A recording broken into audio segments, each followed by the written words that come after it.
नमस्ते, हमारा चैनल में आप सभी का स्वागत है। 76th ईयर कंप्लीट करके हम लोग 77th ईयर में कदम रखे। जी हाँ, बात कर रहे हैं देश की इंडिपेंडेंस की।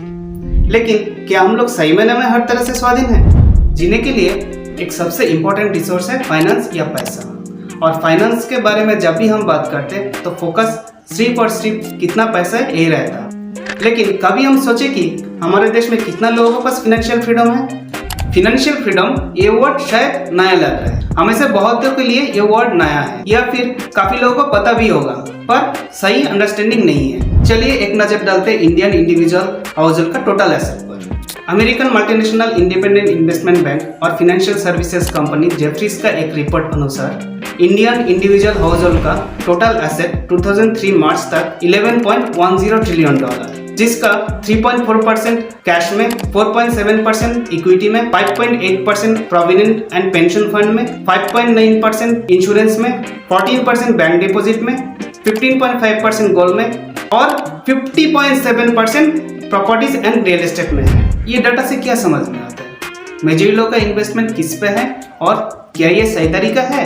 सोचिए, एक्चुअली 66% गोल्ड, रियल एस्टेट और प्रॉपर्टीज में है, जिसका मेजर पोर्शन आइदर आइडल है, नहीं तो खुद का रहने के लिए यूज होता, या तो उसमें से कैश फ्लो नहीं होता। चलिए ब्रीफ में समझते हैं फाइनेंशियल फ्रीडम है क्या। फाइनेंशियल फ्रीडम एक ऐसा कंडीशन है जहाँ पे एक इंसान या फैमिली के पास इतना इनकम और रिसोर्सेज हो जिससे day to day expenses cover करे और अपने पसंद का लाइफस्टाइल मेंटेन कर सके। जरूरी नहीं ट्रेडिशनल 9 to 5 वाला जॉब करे, कोई भी अपने पसंद का काम कर सकते इनकम से। बहुत लोग फाइनेंशियल फ्रीडम अचीव करना चाहते हैं, लेकिन कुछ ऐसे मिथ्स और मिस इन्फॉर्मेशन के कारण से लोग सही रास्ते से डाइवर्ट हो जाता है। तो हमारा चैनल का एक ही कोशिश रहेगा कि जितना हो सके लोगों तक बहुत आसान तरीके से फाइनेंशियल एजुकेशन का अवेयरनेस क्रिएट करें और लोगों को सही अंडरस्टैंडिंग है। फाइनेंशियल फ्रीडम के लिए बहुत पैसा वाला और धनी होना चाहिए। फाइनेंशियल फ्रीडम का ये मतलब नहीं आपके पास बहुत पैसा होना चाहिए, बल्कि इसका सही मतलब है आपके पास इतना रिसोर्स और पैसिव इनकम हो जिससे day to day expenses cover करे और लाइफस्टाइल मेंटेन हो पाए। आप अपना मनपसंद का काम करें, सिर्फ ट्रेडिशनल 9 to 5 वाला जॉब पे डिपेंड ना करें।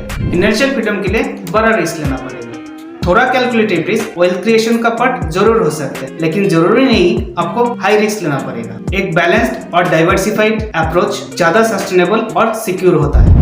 फाइनेंशियल फ्रीडम सिर्फ किस्मत वालों के लिए है। फाइनेंशियल फ्रीडम सब कोई अचीव कर सकता है, किसी भी स्टार्टिंग पॉइंट से, कोई भी बैकग्राउंड से। हाँ, किसी के लिए ज्यादा चैलेंजिंग हो सकता है सर्कमस्टेंसेस का हिसाब से, लेकिन right mindset, education and action से नामुमकिन नहीं। फाइनेंशियल फ्रीडम अचीव करने का मतलब काम से आ जाता है, गलत। फाइनेंशियल फ्रीडम अचीव करने का ये मतलब कभी नहीं आप काम करना छोड़ दे। इसका मतलब आपके पास अपने पैशन के लिए आपके हिसाब से काम करने का ऑप्शन रहे। फाइनेंशियल फ्रीडम सिर्फ एक्सपेंसेस को कम करके अचीव किया जा सकता है। ये सिर्फ एक पहलू है। फाइनेंस को मैनेज करने के लिए अननेसेसरी एक्सपेंसेस को जरूर कम किया जा सकता है, लेकिन उससे भी इम्पोर्टेंट है इनकम को बढ़ाना और समझदारी से इन्वेस्टमेंट करना। ध्यान रखिए, हम सबका फाइनेंशियल फ्रीडम पाने का जर्नी यूनिक है और कोई एक तरीका सबके लिए सही नहीं हो सकता। अपने आप को इसके लिए एजुकेट कीजिए, फाइनेंशियल फ्रीडम के लिए क्लियर गोल सेट कीजिए और थोड़ा सा पेशेंस के साथ फाइनेंशियल फ्रीडम का जर्नी में कदम रखिए। आने वाला दिनों में हम ऐसे ही कुछ टॉपिक्स पर डिस्कस करेंगे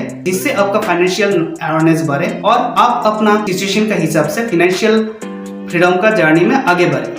अगर आपको हमारा ये वीडियो पसंद आए तो चैनल को सब्सक्राइब करना मत भूलिए, वीडियो को लाइक जरूर कीजिए और बेल आइकन पे क्लिक कीजिए। तब तक स्वस्थ और खुश रहे। जय हिंद।